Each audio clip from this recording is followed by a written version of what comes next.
Tun Dr. Mahathir Mohamad harus menjawab tuduhan.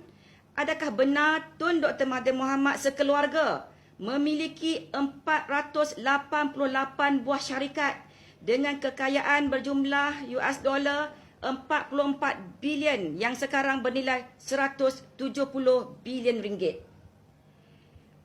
Beliau perlu menjelaskan bagaimana anak-anaknya mendapat begitu banyak keistimewaan dalam memperolehi begitu banyak kontrak dan tender-tender daripada kementerian dan GLC ketika beliau menjadi Perdana Menteri. Tun Daim Zainuddin juga harus menjelaskan bagaimana beliau memiliki dana yang begitu besar untuk membeli kumpulan bank ICB Financial Group pada 1994 yang memiliki bank di 13 buah negara di 3 benua yang secara kebetulan pula ketika BNM kehilangan 30 bilion ringgit secara misteri. Adalah sangat ironik apabila kumpulan kartel lama yang telah mengumpul begitu banyak kekayaan ketika era Tun Dr. Mahathir Mohamad melalui kronisma dan salah guna kuasa kini tiba-tiba tampil untuk kononnya menyelamatkan Malaysia.